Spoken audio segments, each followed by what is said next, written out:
Hello, Mark. Hey, How you doing, buddy? good man. It's been quite a while. It's great to hear your voice, and hopefully the road is treating you well. Yeah, everything's going good, man. Awesome, awesome. Great to hear. Well, let's remind everyone that today I have the honor and the pleasure of speaking to founding member and guitarist Mark Kendall of the amazing rock band Great White. And Great White will be performing live at the Dania Casino in Dania Beach, Florida on Saturday, June 29th. Tickets are available Yeah. through the casino box office and through Ticketmaster and your many available ticket outlets. My friends, so good to talk with you today. Thank you, sir. Yeah, we're really excited about that show. My son is a marketing director for a CBD company, and they restationed him from California to Fort Lauderdale. So he'll be coming to the show with some buddies, and yeah, we should have a great night. Oh man, we gotta talk to him down the road. You gotta set me up with him, and we'll talk more about the nature of that business and how it's blowing up and how things are becoming more legal now through most of the states and everything. And yeah, I Yeah. would love to talk to him about that as well. But today we're talking about you and Great White, man. I mean, exciting news for me is because there's a new band member involved since 2022, and that's Brett Carlisle, who's assumed the Yeah. role of lead singer, replacing Andrew Freeman, who I've heard and met before. So with Brett in the band now, like what differentials, if any, is Brett bringing to the band? Um, well, for one, he delivers the songs. How people like to hear them. It sounds closer to the way we do them on the records, the way we've done them on the records, and he's also has a very creative mind. In fact, he's at my house right now. We're going over. We have a writing session this week with the whole band. We're going to put our ideas together and get in the studio, come out with something this year. Um, so yeah, it's very ironic. What happened with Andrew Freeman was he was in a band called Last in Line, Mm-hmm. and that was his top priority. So when he was going to get busy with Last in Line, we would have to get random singers all the time. And we really aren't the type band that likes to have more than one singer at a time. You know what I mean? Yeah, I hear And you. yeah, so it wasn't anything. No other problems but that.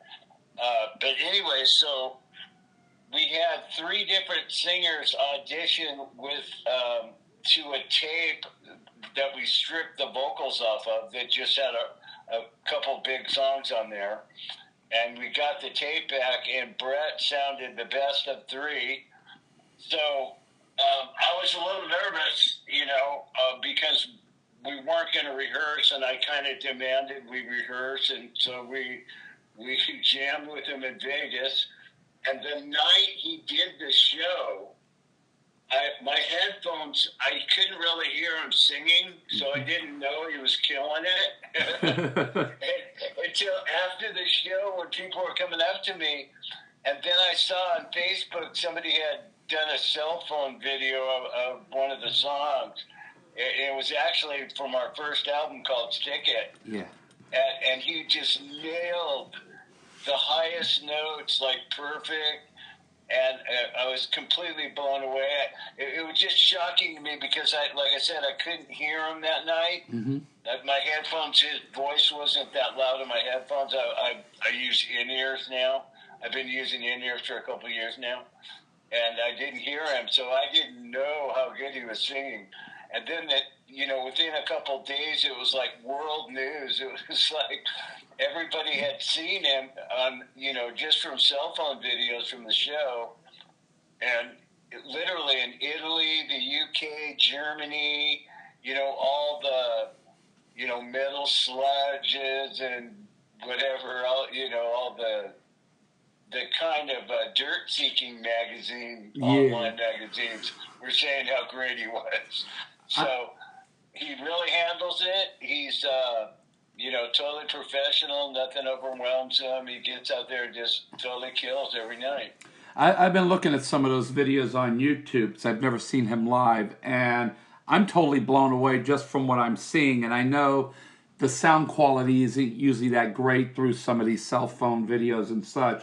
So Yeah. I'm so stoked and excited to actually come out and see Brett for the first time since joining Great White. So I feel privileged here to come out to that show and see you guys. Thanks. Yeah, yeah. He brings a lot of energy. He's just a free spirit. He's really good at engaging the crowd. He just loves what he does, and we're really having a lot of enjoyment at the moment. Well, let's talk a little bit about you. I mean, you're the main vein in this band since day one, and I know you come from a musical background. What inspired you to pursue a career in music and form Great White? Um, well, really, in my earliest, as a toddler, I just gravitated toward music. I would sit by my parents, record player and just sing along, as a 5-year-old. So I've, always been captivated by all kinds of music. Um, and as time rolled on, I had a good ear for music. My parents were, musically inclined. My dad was a musician, and my grandpa was a musician. Everybody on my mom's side plays piano and sings, So I just kind of bled into me that I could hear music well. And what made me start playing was there was a band that played across the street who were my best friends. They had a band in their garage that they let practice there. And I used to watch them through this little window. And one day, this bass player was playing with his teeth, and I just went crazy. I go, oh my God, the guy's playing with his teeth. I got to get a guitar. And my dad got me a guitar, and I started learning songs, and I would just, it kind of, I did other things kids did, though, at that time. I was playing baseball, riding mini bikes, getting in trouble, doing everything kids do. Sure. So it wasn't like I was totally obsessed with it, but I didn't really put it down much for like a year. So by the time I was 10, I was playing for my 4th grade class with another guitar player, So it just went on. And then when I was almost 18, I played baseball from 8 to 18. My dad was my coach. Like every year, he wanted me to be a professional baseball player. But I was getting really disheartened. My arm was hurting. Actually from fastballs, I kind of threw my arm out a little bit. Mm-hmm. So after like 3 innings, it was like my arm was killing me, and I'd have my dad take me out, put me on first or something. There was 2 guys on my own team that did everything better than me. And, so it was like the chance of my thinking was going pro is, it's just not going to happen, Sure. because the guys that were getting scouted were getting write-ups in the paper from, all their big numbers and hitting home runs. And, you really have to stand out above your entire league to even get any recognition. So how am I going to get recognition? I'm 3rd best on one of the teams. Sure. You know what I mean? So at the same time, but from 15 to 18, I was playing guitar like every day. Like I was obsessed by it. I was playing I'm Going Home note for note at 15. Wow. So everywhere I went, I had a guitar with me. I used to go play poker with these guys. I had an acoustic with me. I go to the store and have my acoustic with me. I didn't want to leave it for like 20 minutes. Yeah. So for me to go full-time music at 18 was not that big of a stretch, because I was already kind of jamming with people in Huntington Beach. We'd go play parties and whatnot. And so I just decided to go full-time music. and my dad was supportive, but he was also, you know, had that only one in a million making of music and Sure, it's that tough. kind of vibe. And it's kind of like the Dumb and Dumber thing. Oh, you're saying there's a chance? Because I've had zero chance, zero in a million to make it in baseball. So it was like, but he was encouraging at the same time. Like he set up a Metrodome and told me to play something one day. He goes, I go, well, what do you want me to play? And he goes, just play anything, the Metrodome, because it's like a click. Yeah. It's playing in the same rhythm It was kind of like your little drummer. Yeah. Yeah. So he wanted to see if I had time. Ah. He wanted to see if my rhythm was good. And my rhythm was really good. And he told me, okay, you might have a chance. He's a full-blown musician. Like, he had perfect pitch. Sure. My mom and I used to hit notes on the piano with him, not being able to see us. He would call out the notes. I mean, he was a freak in that way. And also, could read and write music. But, so that's the way it started. And I, just played in bands and just fought my way along, had small goals, and just kind of finally got the right people together, to try to get ourselves an opportunity, to be heard. And, one day our stars lined up, and there was a guy in the crowd that was an A&R man in Hollywood, and gave us his card, and before we knew it, we were recording an EP, which got airplay, and it was just a whirlwind after that. I think it's amazing coming from such a musical family and then having that support behind you as well. But you also said a couple of things in there. One thing I'm going to say, and it might piss some people off that are listening. You mentioned baseball. So I'm from Cali. I'm going to say go Dodgers. I don't care what anybody thinks. Okay? That's my team. I don't care where I'm living. That's my team. It's in my heart. It's my home. The other thing you said also, you mentioned small goals. And I think maybe a lot of people put too much of a goal in front of them that makes it harder to achieve. So I think breaking it up, like you said, into smaller little goals, it makes it easy. I wouldn't say easier, but I think it's more attainable than something that is so big picture. You know what I mean? But I think chopping it into smaller goals makes it more accomplishable, let's say. And then once you accomplish that smaller goal, I mean, it's pumping you up that, man, that was nothing. You know what? Let's go on to the next goal and the next goal, without starting too big. You start small, and I think at the end, you just accomplish what you wanted to, in whole. Absolutely. And, I'm a sober advocate as well. I've been working with, struggling addicts for about 12 years. Mm-hmm. And one thing I tell them, because sometimes newcomers will come to me and telling me they're done and, I'll never do that again and all those kind of impossible goals. Sure. You get me? So I just say, well, I just explain the way I do it, which is one day at a time.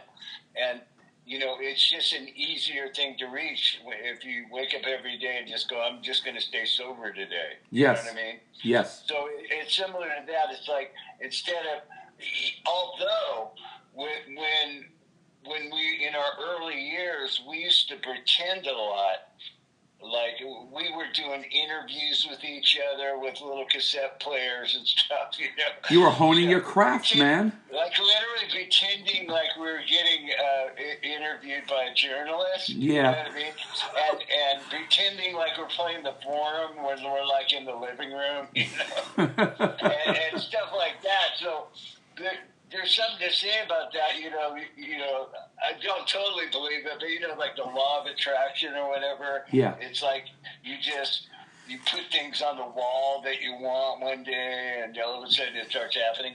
But I'm not saying that's why it happened, but we did play the Forum eventually. It's like everything we dreamed somehow came to us. It's quite amazing, but it was just about pretending, and starting to gain some belief in ourselves after a while. Yes. Because when we started out, we weren't so good.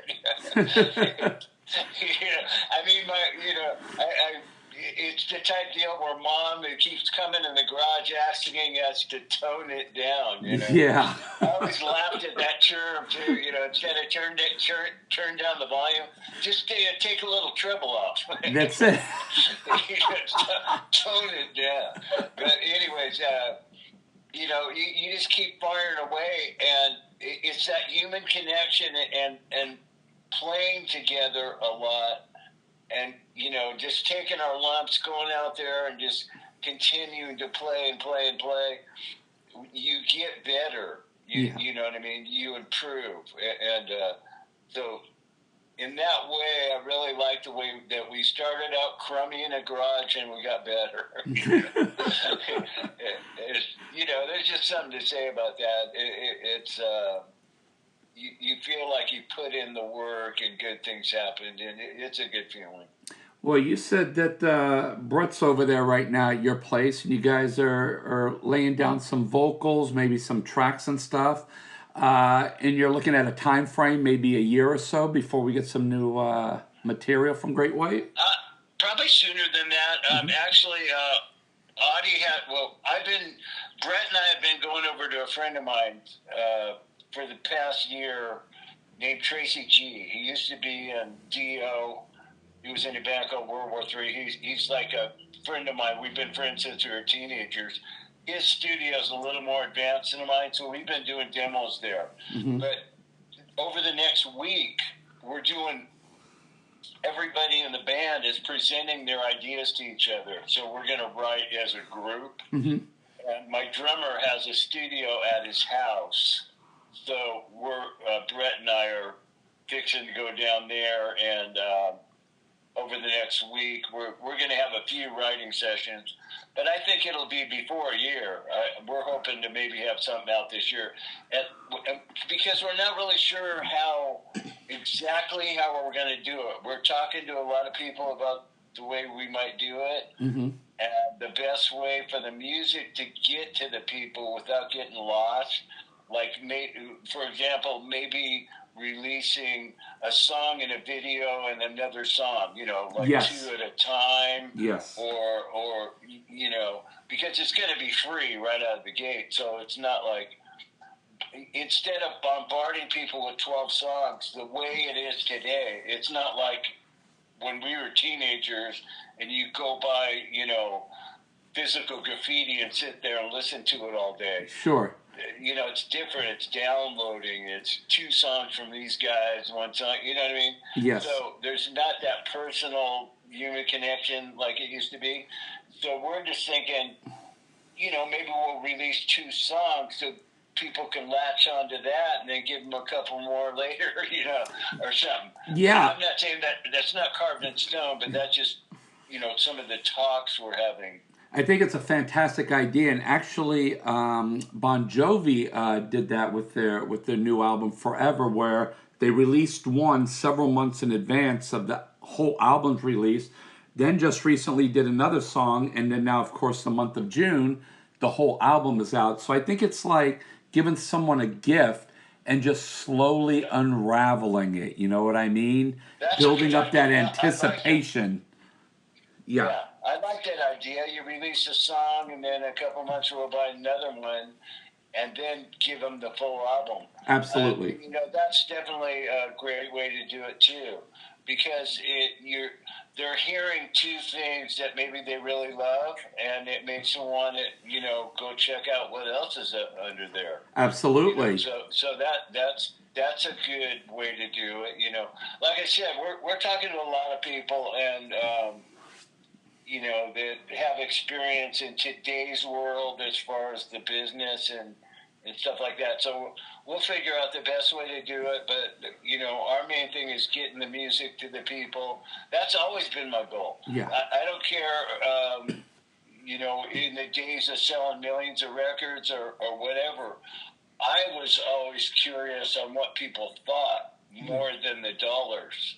Like I really wanted to know, what do you think of this song? What is it good?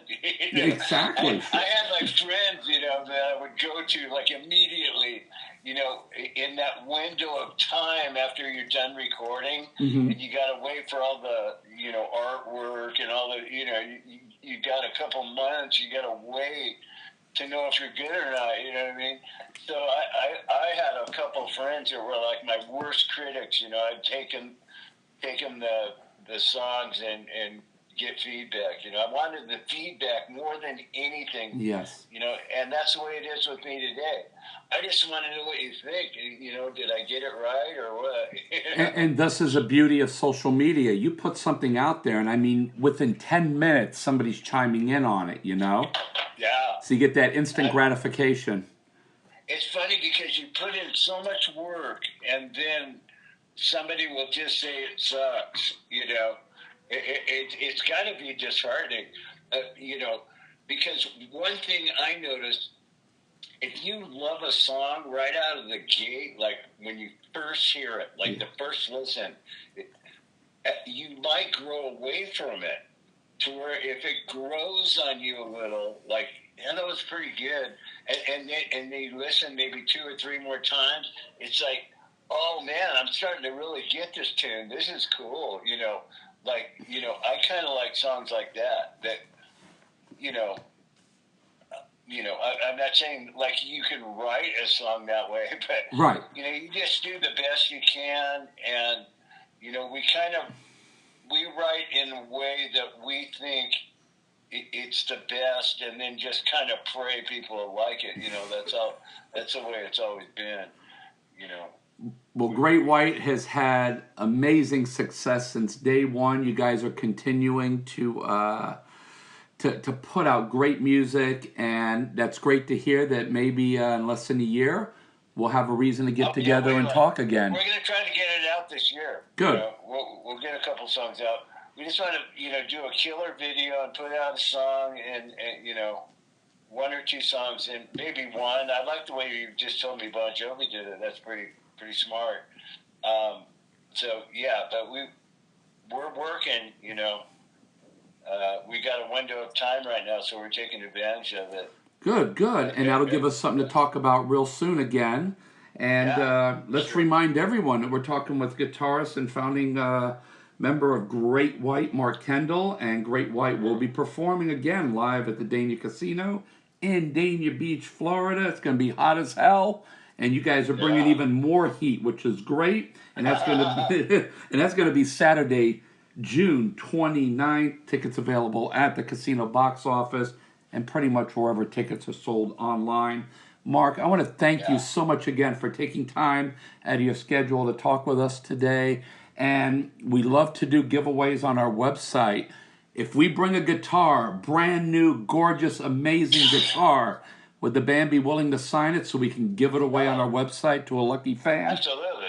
Awesome. Oh, one more thing I want to ask also, because I saw on the website it was put up a while back, and people have been asking me too, and this is with a lot of bands. Are you guys doing the meet and greets anymore? Has that been lifted since COVID? Or No, we've been doing the meet and greets. We just don't charge for them. But you know what I mean? Yeah. Just the people are on the guest list.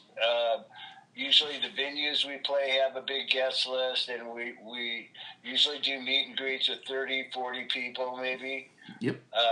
Before we go on. So yes. Yeah, the meet and greets are on. We don't have a meet and greet charge, on our website, like, the package. Yeah, like a lot of bands do, which is amazing because that just tells me you are there for the people and the fans. We've always been that way. Yeah.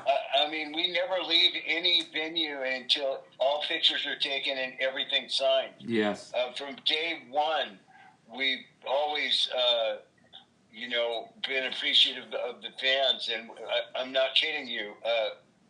I never pass up taking a picture, signing something. These people made our career. Yep.